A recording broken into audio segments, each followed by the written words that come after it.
Here's the thing, Roblox's RPGs are havable.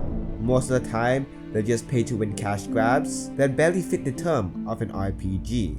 Except, well, one. I am talking about Blackrock. It's a silly little game that is arguably the best game on Roblox.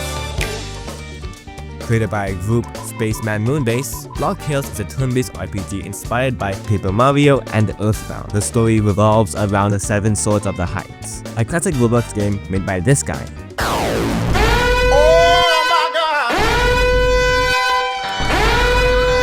Now this game isn't fully finished, with its latest version being Demo 4 at the time of recording. Each demo has a new height sword, content, and features that change the game entirely. And also, they change in color, so please don't mind that. And also, if you notice by the length of this video, it's quite long. So best subscribe if you enjoy it. I've spent a long, and I mean long time making this video, and it's my dream to reach 100,000 subscribers.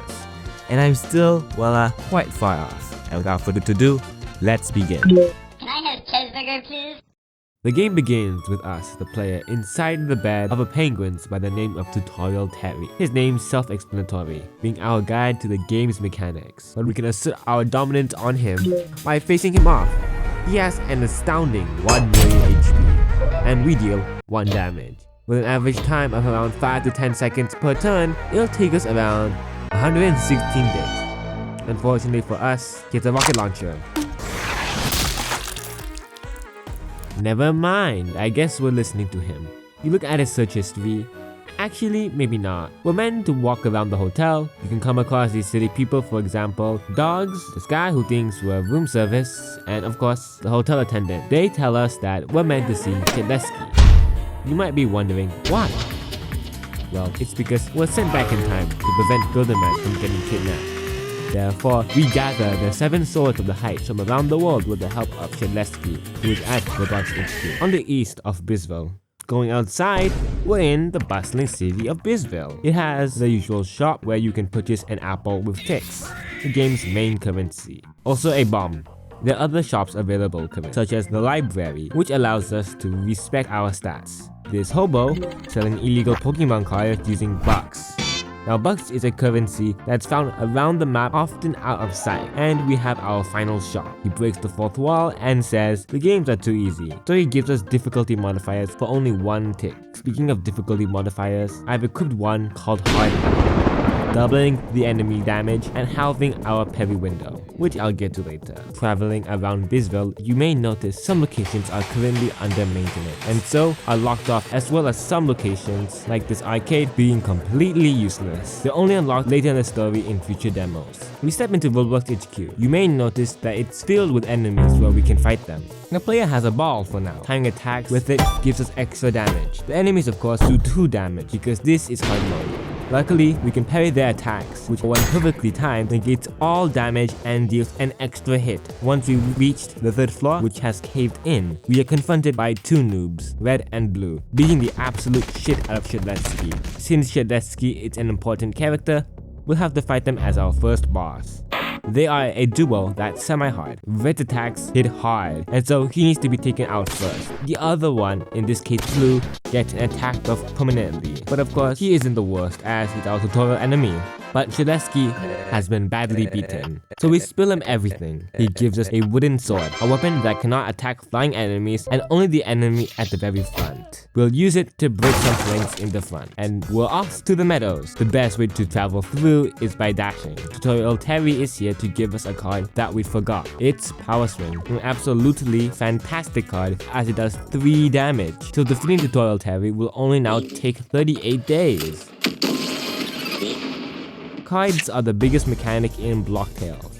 The whole game revolves around it. They use the BP stat, and each card provides special effects that may increase damage for drawbacks or even new moves. Well, it's time to check the enemies. I'll be doing them regularly. Luckily, the enemies aren't the strongest here, except this charging Chuck-looking guy with armor, so he takes less damage per hit. In the meadows, there is this location where you can fish by the river, and I caught some weird fish around here like a shark, but I never used them actually. And also, falling into this river will lead you to the depths of the underworld. In the meadows is also a cow. Everyone say hi, cow. Hi, cow. We bounce on these platforms, and it's time for the big bad boss of the prologue, El Primo with his minions, red and blue. Although the twins are at death's door, they are still the same as from before, and the luchador here has some widely unpredictable attacks that do quite a fair amount of damage so early into the game, mostly because we're in hard mode. But of course, here comes the most overpowered detail of Power Swing, as with it, we were able to swiftly defeat this luchador and his minions, with them hitting the Peter Death pose as we were able to walk through. We see this watermill and we go inside the cave where these ants that spawn, they do way too much damage and they spawn in reinforcements. Not to mention, there are hedgehogs here which pop your ball once attack. But that is fine, as the Turtle Terry comes here and teaches that your ball can be used to grab items. Neat. After continuing further, there is an icy cave. So the ice tiger is here, right? Well, no, it's a battle against the queen ant. And as being the queen, she spawns ants. And yeah, hard mode doesn't help a lot here, but she's still incredibly easy, and once she's beaten, she explodes. And we can make our way out from that damn ant nest. It's not fire ants, since those are chill, said by this guy. We're now at Roadtown, a town that has a town hall, toll gate, and a secret penguin civilization. We need to talk to the mayor, as the first thought is the ice stag, whom the king of Blackrock had. Now all we need to do is to get a pass from the mayor in order to go through the toll booth. The only problem is that the mayor will only allow us through if we help find the accountant who has gone missing. And oh god, he just never ever stop talking.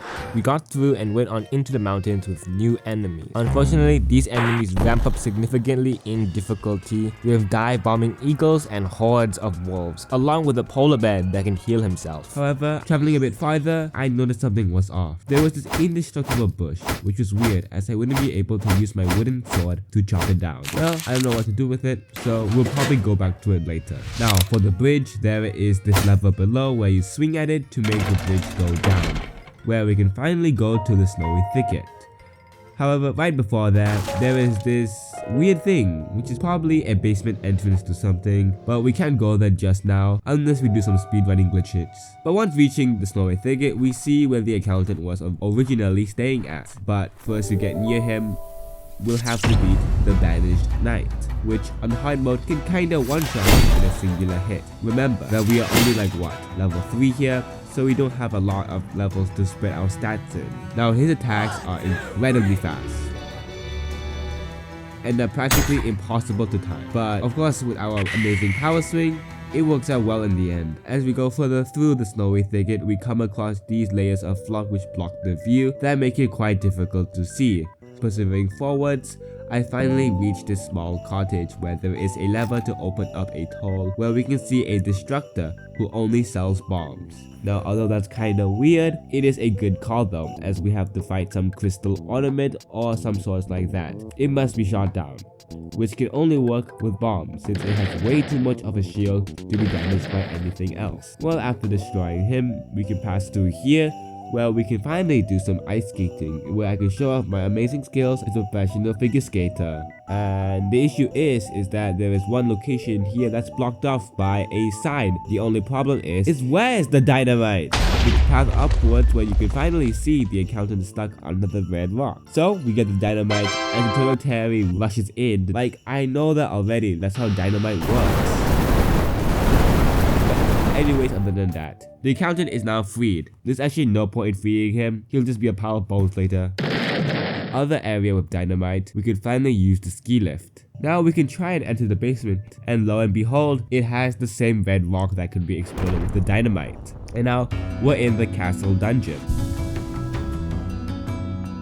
What you can see is a dungeon, and there's this cool feature where we have to unlock the doors with keys. The first kind of this door is in the jail, where we have to put the highlighted numbers of the inmates' text and enter them into this passcode. This gives us a key that allows us to go up here to open the door. But first, enemy check. Now, these knights aren't the worst. but they can get a bit difficult, especially since they can spot in reinforcements, and the crossbow knife, even if you perfectly parry it, you will not be able to do a damage back to it. Also, these regular knights not only have a regular attack, but also a ranged attack when they throw their shield. Well, continuing onward from that, the other doors, well, require this pillar to be pushed out, which you can do with your ball. Like, damn, I didn't know you were skilled like that.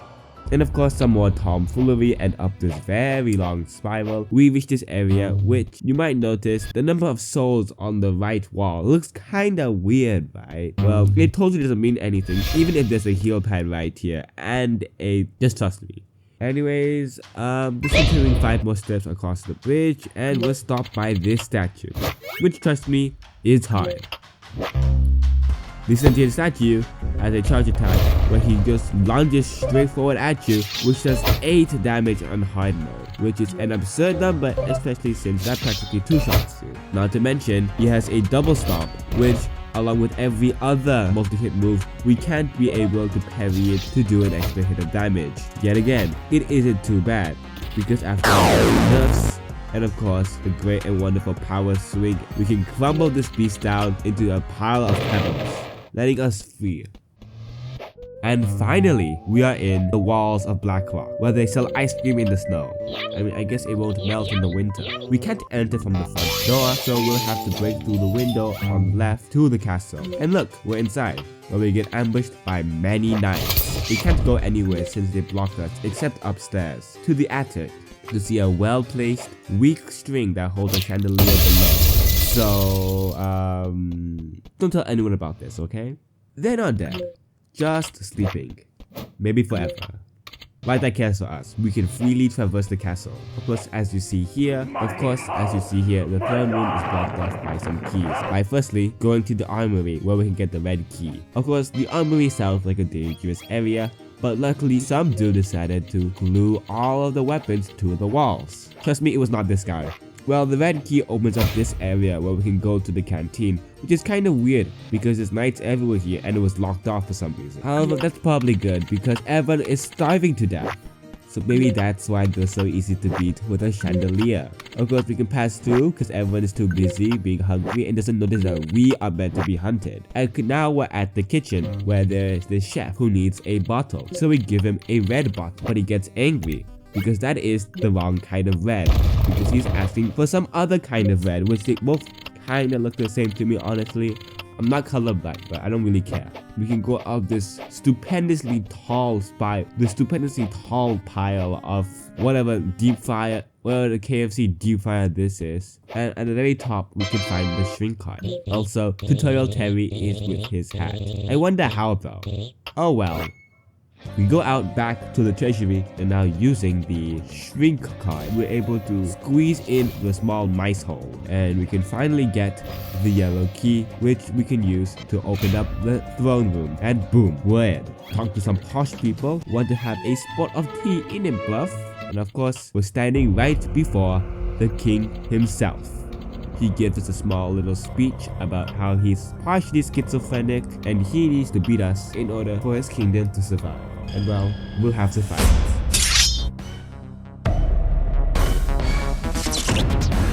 He has 80 HP, which is a lot, and he has 3 attacks, 2 of them which he stabbed you with the ice stack. They are nearly identical, except one has a much longer attack frame, which makes the switch up much more difficult, because you'll never know whenever he's going to do a long attack or a short. He then has the ability to summon ice, which is so hard to dodge and you get frozen. So you can't hit them or do anything, and so you die, because you can't parry at all. Not to mention, he summons guards that block our power swings. Of course, playing with 4 people, we're able to bring up some backup. Now, of course, this guy has played the game before, because he's using the ice... spoilers! He has the Ice Dagger, which heals both 8 HP and MP, which is probably the most overpowered item in the game. So you can just use your many power swings to slowly chip his HP down bit by bit. Until finally, with one incredible power swing, we strike the Cruel King down and he falls to his feet, where he will turn into a pile of skeletons and can go forward to his body and grab the Ice Dagger. Wow, that was amazing. And as you see by the length of this video is kinda done by now. But of course, this game is not done just yet. If you want to see the rest, feel free to subscribe because if you don't, you may miss out on the rest.